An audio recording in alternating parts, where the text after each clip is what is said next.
Warning, the following program is designed for casual wrestling fans and is meant purely for entertainment. If you're SAWFT, proceed at your own risk. Viewer discretion is advised. That guy, asshole, people call me lots of names. Damn, I laugh so hard because they're all the same. Pack my ammo, trigger happy feeling grace. Can't lie, mans won't ever change. God sent me to piss the world off. And you mad, just admit it, you mad. Crucify me because the world's soft. And it's sad, this is all that you have.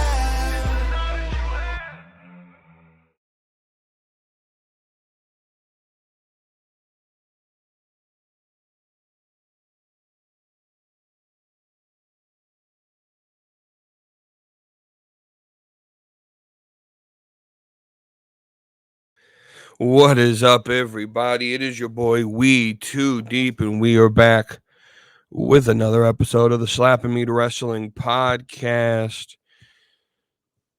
Let's dive on in today's episode. We're gonna just talk about some news that have come out in wrestling. Maybe break down a little bit of SmackDown.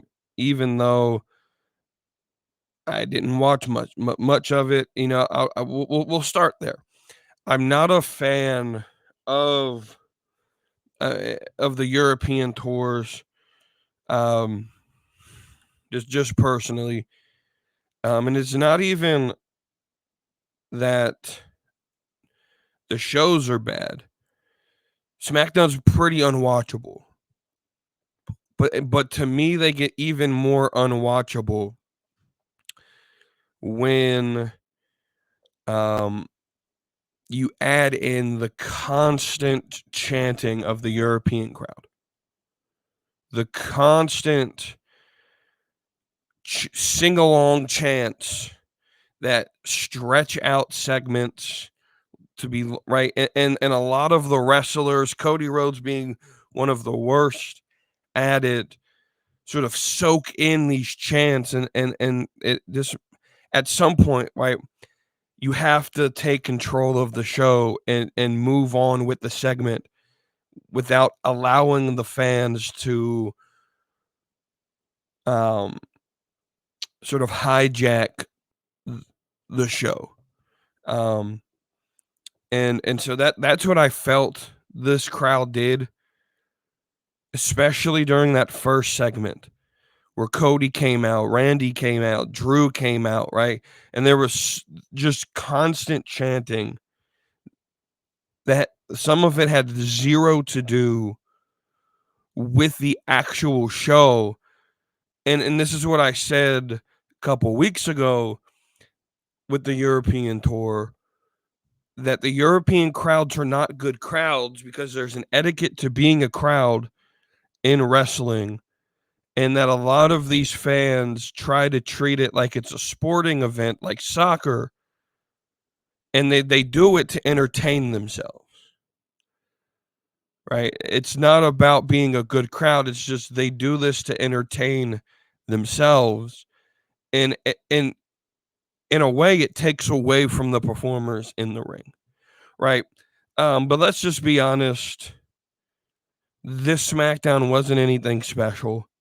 You get a little bit of foreshadowing of what's to come post-Mania, especially in the world title scene. Is it Orton versus Cody?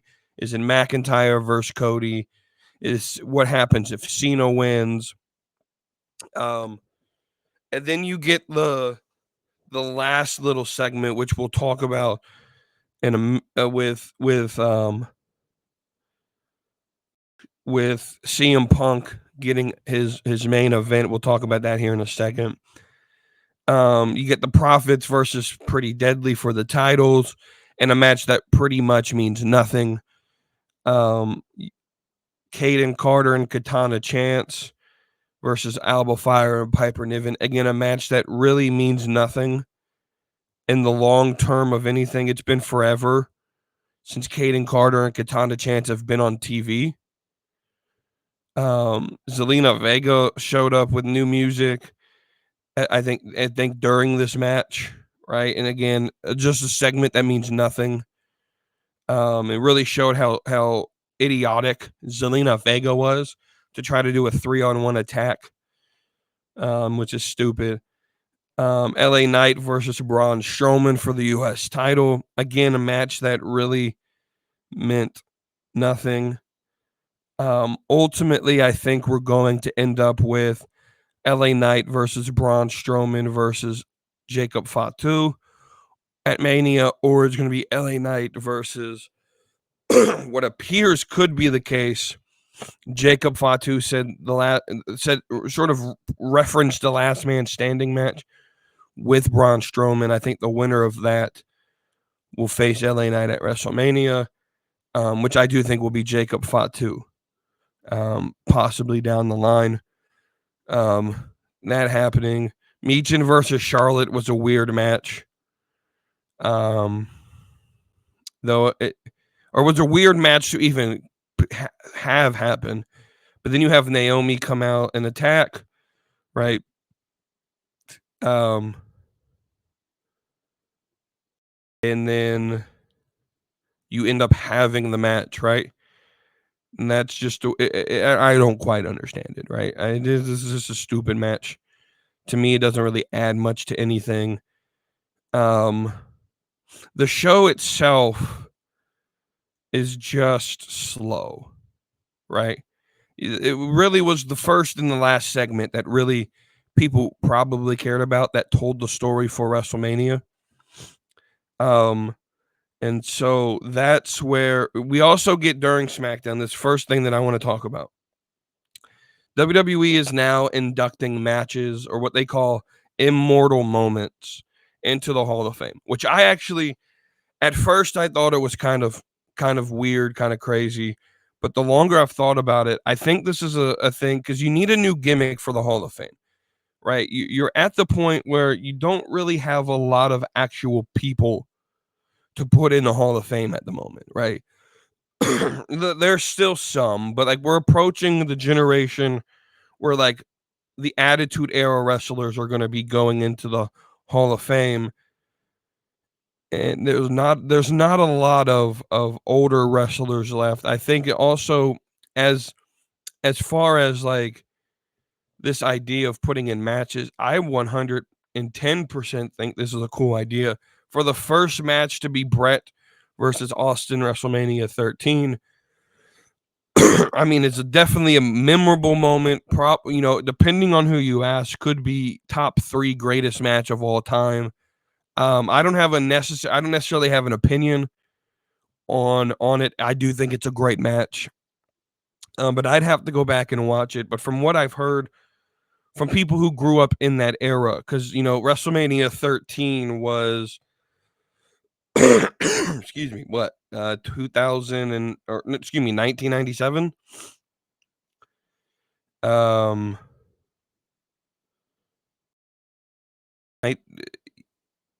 Was it 97? Yeah, March 23rd, 1997.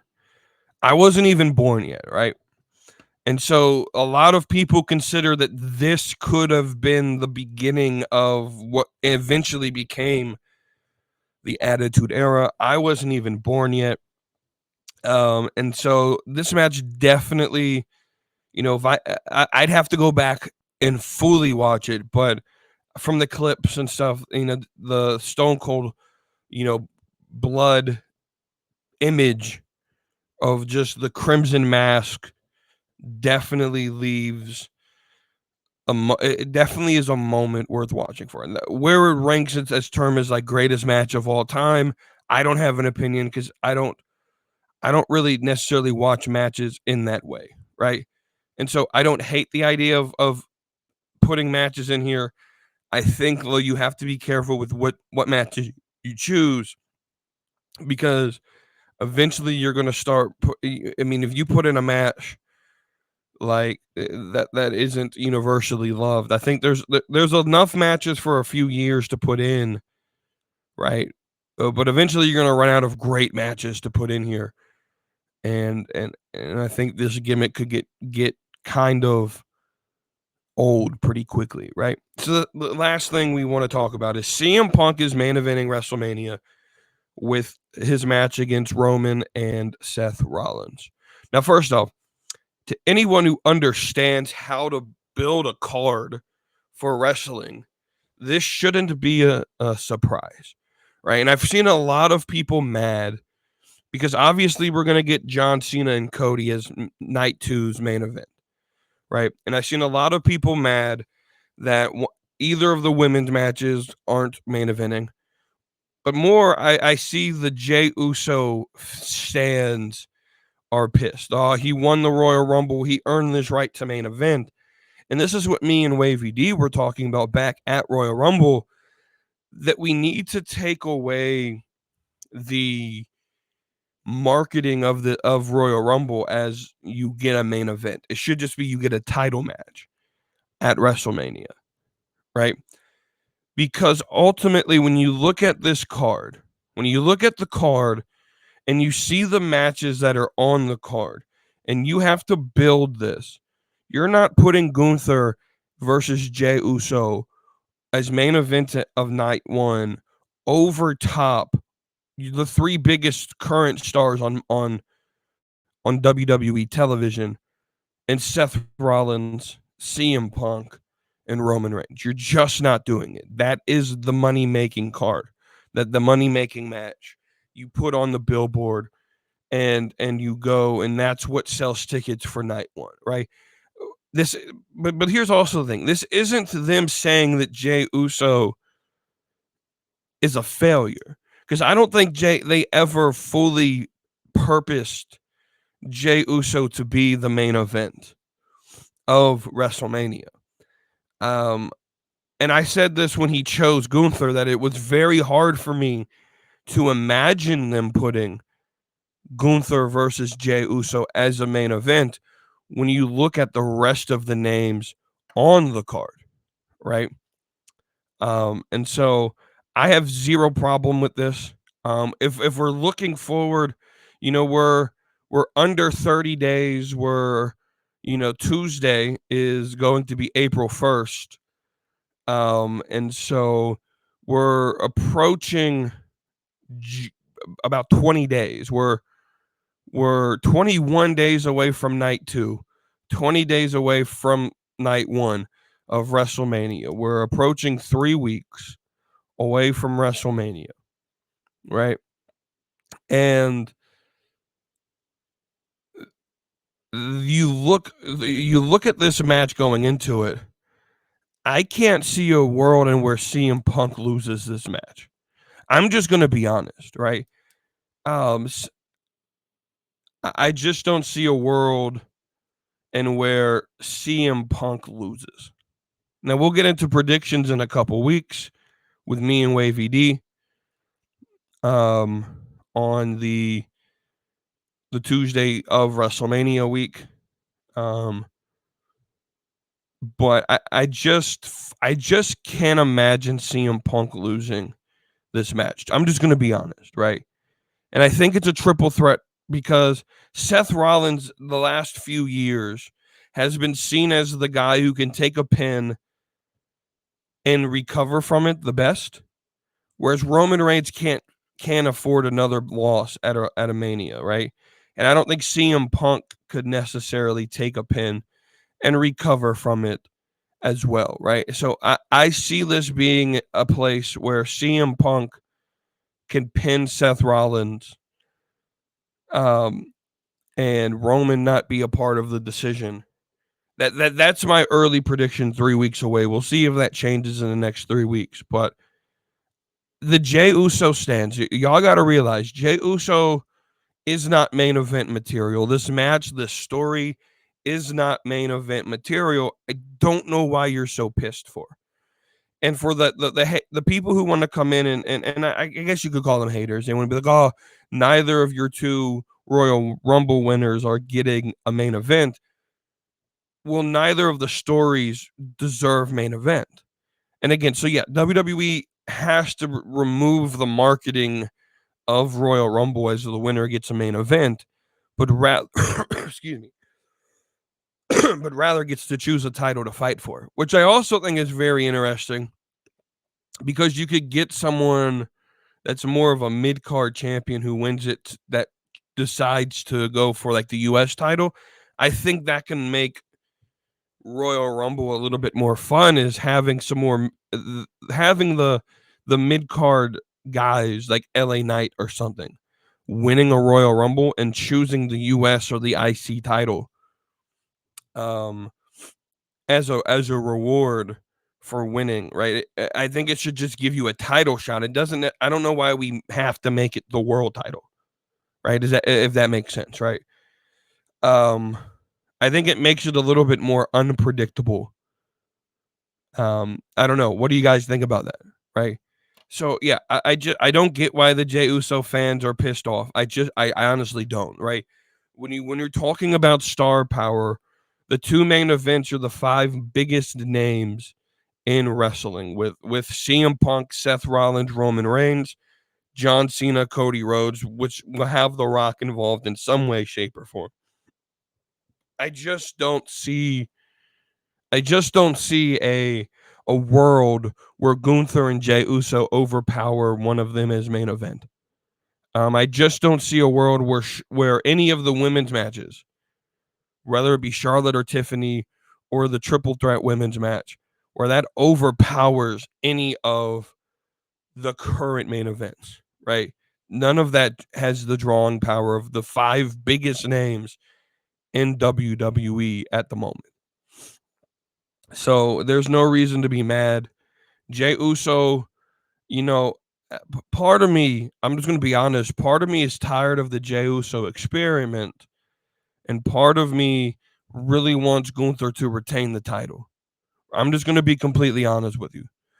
I know that'll piss a lot of people off if Gunther were to win, but a lot of me wants Gunther to win and retain the title, solely because I'm tired of this Jey Uso marketing experiment where he doesn't feel like a character. It doesn't feel natural. This just feels like a marketing scheme that some fans buy into, but when you got someone like me who it just doesn't connect with me on a newer level. Again, I think connecting him with Jimmy and having Big Jim set him straight on Monday, that may have revived the story. I don't know if there's enough there to completely get me interested in it, but yeah, Jey Uso is not a main event guy when you have other bigger names on the card, right? That's just the way that it is, right? It's just the way that it is. So the next thing we're going to talk about,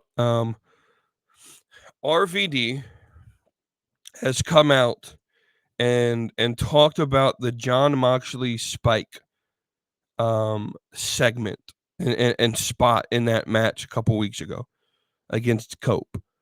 And so he said this as a response to someone. He said, some fans on here are another level of ignorant. One, concussions are a part of my past, not my present or my future, no matter how much you don't know. Two, I've always said the Abyss spot when he murdered me with Janice was stupid. I've always said back in ECW, the garbage matches took the place of wrestling because they didn't have wrestling in them. Three, do you think a writer gave Moxley that spot and he thought it was stupid? I don't.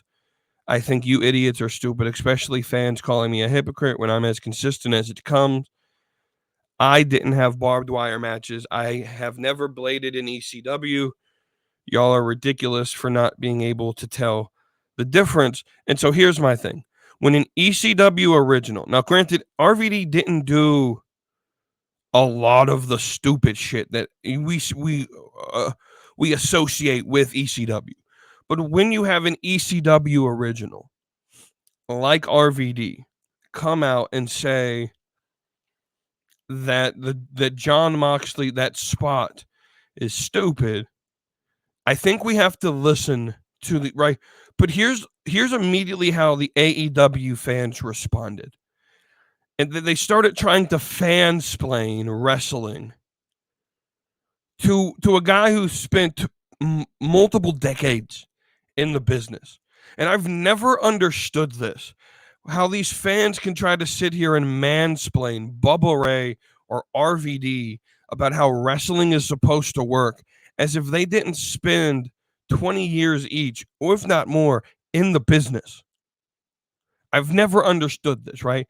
So is either the AEW fans, the response was to mansplain or fansplain, as I like to say, the fansplain wrestling, or they completely consider RVD or Bully Ray or Tommy Dreamer or Mark Henry or any of these guys who have these legends contracts with WWE. They whenever they speak on AEW, these AEW fans, again, as I mentioned weeks ago, they don't know how to take criticism, so they immediately come up with these weird conspiracy theories of, well, it's because they're on the payroll, because they have the legends contract, they're just out here to preach propaganda, and we can't keep them serious. We can't take their opinions seriously because they're being paid to talk bad about WW or getting paid to talk bad about AEW. But these same people will then quote Dave Meltzer or Sean Ross Sapp as if they're not best friends of Tony Khan. And when Dave has been wrong so many times, but consistently reports things in a way that is AEW favorable and negative towards WWE, right? It's that level of hypocrisy in the IWC that just makes me laugh. I'm just going to be completely honest, right? Well, RVD is not wrong here. The spot was stupid. Now, was it as dangerous as maybe we thought it would? Probably not. Was he in any real danger? Probably not. But the problem with allowing these type of spots to happen is when they happen consistently, you eventually become desensitized to them and they don't mean anything, right? So let's go back to Brett versus Austin. Because WWE hardly ever used blood around that time period, Austin bleeding and having the crimson mask made that moment feel so much better because you weren't overexposed to blood. But with Moxley, there was a point where every time he was on TV, he was bleeding. And with AEW, you have every pay-per-view 2 or 3 matches where the ring just gets soaked in blood. And so having that spot, yeah, there's an immediate moment of like, holy crap, that was a crazy spot. But then you just say, well, that's no different than the blood spot 2 weeks ago at the pay-per-view. Right? And so it means absolutely nothing. There's no payoff. It's not wrestling. It's just spot monkeys being spot monkeys. It's not wrestling. It's not. That's not what wrestling is. RVD's not wrong here. He doesn't need to be fansplained on what true wrestling is and what it isn't, as if he hasn't spent most of his life in the industry. I just don't understand. So what I'm not saying is that that RVD is always correct. He's a human. I'm sure he's had a bad opinion at some point. But to immediately say that we're not going to listen to RVD because he's paid by the WWE is absolutely insane. Because he was under Legends contract when he wrestled in AEW. What the problem is AEW fans cannot take criticism. And when criticism happens, they immediately get on the defensive. And if there's no defense for it, then they just start with ad homs. Right? When there's no logic to defend, then they just start to attack your character or attack your motive. Oh, well, RVD's just spitting that WWE payroll propaganda. No, RVD is just speaking his mind. Bubba Ray is just speaking his mind. Mark Henry is just speaking his mind. Criticism will come, right? It is what it is. Are there people who are uber emotional who criticize a lot? Sure, I'm one of them at times. There's very little positive to me that comes out of AEW because every time it seems like I'm turning on the channel, there's either a massive blood spot, someone's getting jabbed with a damn syringe, there's a spike hanging in someone's back where their skin looks like it's about to peel off, or you got Tony Storm on the TV using sexual innuendos in every promo that are completely unnecessary. Just completely unnecessary. I don't understand how anyone thinks Tony Storm's gimmick is good. I'm just gonna, and I'm probably the single person in the IWC, CWC wrestling fan base that doesn't like Tony Storm. I don't think her gimmick is good. I think she's very good at getting other people over. I think she single-handedly has made Mariah May a millionaire. Whether it's with AEW or with WWE, Mariah May is going to get paid a lot of money solely because of the work of Tony Storm. But I don't necessarily think the gimmick is all that good. Just personally, I think it's a little bit overused at this point now. But that's just me, right? That's just me, right? That might be my opinion only, right? So yeah, I don't understand the fansplaining to actual legends. Not saying that you have to be like because I'm not going to take the argument that a lot of IWC fans use where like you can't critique if you've never been in the ring. I don't have that opinion.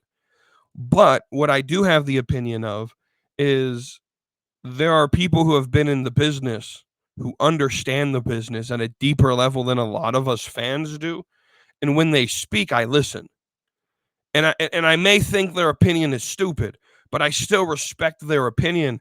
And I'm not going to discredit it solely because they're on a Legends contract with a company that they used to work for that is the opposite company of the one that I like, right? It like if Jeff Jarrett went on his show and started talking about WWE, I may disagree with him, but I'm not going to say that Jeff Jarrett is a stooge because he works for AEW. I still think he has a lot of knowledge to give, even if it is a criticism to WWE. Same thing with someone like a Chris Jericho or an Arn Anderson or something like that, right? The next thing I'm going to talk about is we are doing bracket battles on Tuesday. I'm going to go ahead and give those first results for the first week of matchups going on. We do have winners. So in the battle of Shelton Benjamin, Ain't No Stopping Me Now versus Eddie Guerrero, Viva la Raza, with a winning of 6-2 is Ain't No Stopping Me Now. Between Voices and No Chance in Hell, Voices moves on to the next round. Between Bret Hart's Heart Attack and CM Punk's This Fire Burns will move on to the next round. Between the Brood theme and Real American for Hulk Hogan, there was a 4-4 tie. I did do a coin toss to best 2 out of 3. And the Brood will move on in the tournament. So with that being said, tune in next Tuesday to see the next matchups and join the Discord. Links in the description to join the conversation and to vote for next week's matchups. Let's move on. Just something that I wanted to talk about with how bad there's 2 more topics with how bad the programming has been here recently on this build to Mania. And I've talked about that this wasn't the best build to WrestleMania. WWE is going to have to, as we head into the spring and as we head into the summer, you're gonna have to keep entertaining products on. I'm just gonna be honest with you, because I'm not gonna sit through SmackDown this spring and summer if it's not gonna get any better than what we got right now. I'm just not gonna do it.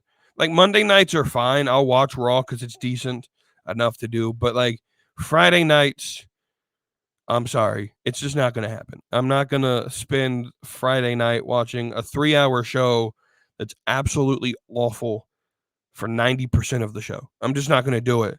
And I know a lot of casual fans probably feel the same way, especially as we head into the summer months when there's a lot more things to do. People are out of school, um, you know, or the children are out of school. The summer months, sort of, that's when vacation times happen. It's going to be hard to keep a lot of casual fans entertained with the wrestling when you have the more hardcore of the casuals, like even that's just someone like a me or someone like a. I'm sure you can even ask someone like WETOODEEP. Like if WETOODEEP would rather go to party on Friday night or watch SmackDown, I'm sure he would say, with the programming the way it's been, that the party scene probably is a little bit more entertaining for him as it's going to start picking up, right? And so I don't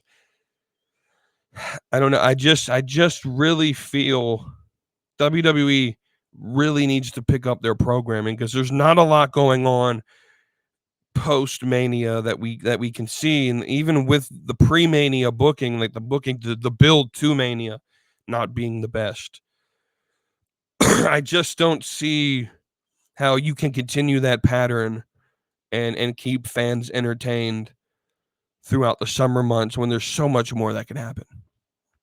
It can be done where we can just watch the replays. I'm comfortable watching replays and listening to podcasts that talk about the show for me. Right, just 100% comfortable doing that. Right, listening to replays and people's reviews of SmackDown. I'm comfortable doing that. I'm just gonna be completely honest with you.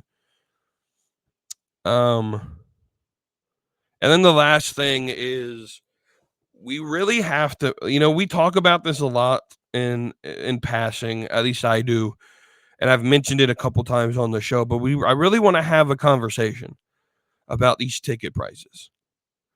Not just the right, not just the actual Raw SmackDown ticket prices, but the PLE stuff. The amount of stuff WWE is having happen at WrestleMania weekend, right? The amount of you have Raw, you have Raw after, you have the SmackDown before, you have the 2 days of Mania itself, you have Hall of Fame, which is now a completely separate ticketed event. NXT Stand and Deliver, these after parties, these meet and greets, and all of these events are highly overpriced. Highly overpriced. Maybe NXT not so much. I haven't really looked at their prices. But you look at like the Hall of Fame. Like there's rumors that the Hall of Fame is struggling with ticket sales. Well, no shit. Who the fuck is gonna pay $700 to get into the Hall of Fame? These meet and greets where like just to meet Bianca Belair is like $300. And I'm sorry, I love Bianca Belair. I do. But I'm not paying $300 to meet you. I'm sorry. I'm just not going to do it. I'm not going to take out a loan. Like there are people who are going to have to take out loans to go to this WrestleMania because when you consider that just travel and lodging by itself, just getting a hotel for the weekend or for the week that you're there and traveling around, right, to get there. If you're coming from the East Coast like I would, a plane to and back, so round trip plane ride to and from the East Coast and a hotel, just that in and of itself is gonna cost you pretty damn close to $2,000, right? Now if you share the hotel cost with some friends, it'll be cheaper for you. But let's just say you're just going by yourself, right? The flight to and from in the hotel is about $2,000. And then just to get decent tickets to Mania, assuming you're only going to one day, let's say that's $500. And then you want to do a meet and greet. So let's say that's depending on who you want to meet. Let's just say it's Bianca Belair. Let's say it's me and I want to meet Bianca Belair. That's another 300. And then I want to go to Stand and Deliver. Let's say that's another 200. I don't know what the tickets are going for Stand and Deliver, but I can imagine, let's say 100 and be fair, right? And then you got to get food and you got to travel, whether it's Uber or public transportation or whatever it is. So let's just say with all of that, that's another like 500 because food is expensive in Vegas, right? I know someone who went to Vegas for, was it SummerSlam the year they went there? And he came back and something that I saw on his Facebook that he just mentioned, like, there's going to be a lot of folks who've never been to Vegas who don't understand how expensive Vegas is, and they're going to be very ill prepared for the city, right?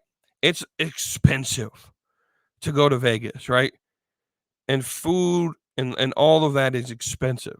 So let's say that's another 500, right? You're talking about like $5,000 for a week in Vegas for some for wrestling. And I'm sorry, the average fan does not have that type of money for this type of event to just blow on WrestleMania. And that's just sitting like nosebleed level seats at this point, right? If you want to get decent seats to Mania, that's at least $1,000, maybe $2,000 a night. If you go to both nights, you're talking about $4,000 just for tickets, $2,000 for travel and lodging. Food's going to cost you probably another $1,000, right? I mean, you're talking about taking out loans to go to WrestleMania, and it shouldn't be this way. And then you're talking about just normal ticket prices outside of WrestleMania. Going to an event like just a Monday Night Raw shouldn't cost you $300 to sit upper level. And I've seen tickets like that. It's absolutely insane. WWE is starting to price out the common fan. And in doing so, is going to it may not have a immediate effect right now, but in 5 to 10 years, I'm just telling you, you're going to have a fan base that doesn't want to pay these prices. But this is my plea to the fans. Stop paying the prices. Because the only way we could speak to these billionaires and have them lower the prices is if we show them we're not willing to pay these prices. Because this is the thing. Like I'm really tempted to go to SmackDown in Greensboro in May. But I'm going to refuse to do it because I can't afford it. And I'm not going to pay these prices for an event that I can just easily watch on my TV for free. For free. It doesn't make any sense. It doesn't make any sense why these ticket prices are this high. It just doesn't make any sense at all. You're pricing out the common fan, and in doing that, you're going to start getting worse crowds because the people who do buy it view it as social night, as a, if it's just the sort of rich elite that go there, it's a social status. It's not a love of the product, right? That's the, now I don't think it's ever going to get to that point, right? But I do think in an economy where we are, guys, I don't think you guys realize, like if you actually look at the economy and compare inflation to and take into effect inflation, our economy right now is worse than the Great Depression. We are in a major economic problem for a lot of people in this country. Right? And I'm not trying to bring politics into this, but there's some of us, like even myself, like I wouldn't consider myself poor, but I struggle to get by and pay bills. I'm just going to be honest with you. Like I struggle. Now, a lot of it is my financial irresponsibility that got me in some debt. So I'm not going to sit here and blame anyone but myself.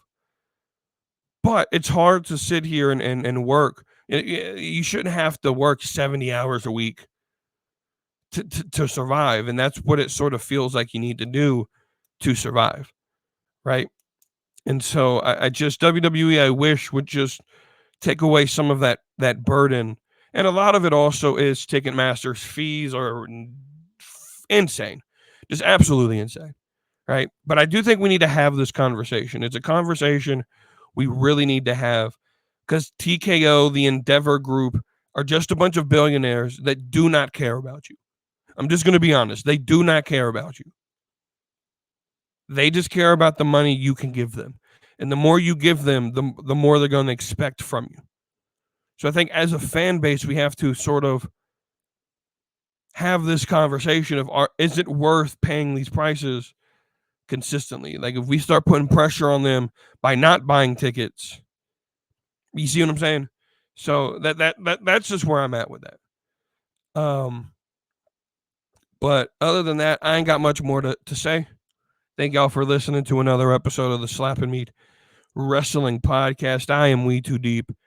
I will see you back here, same time, same place on Tuesday here on the Slap and Me Wrestling Podcast. Myself and Wavy D will break down Monday Night Raw and SmackDown from the last week of wrestling and any other news. If you have questions or topics, put them in the Discord. Join the Discord, like, share, subscribe. Other than that, we will see you on the next episode. Thank you all for watching. So hit that subscribe, come along for the ride. AEW, WWE, we're always on side. From fantasy booking to baddies that slay. Slap and Meat Wrestling every Tuesday.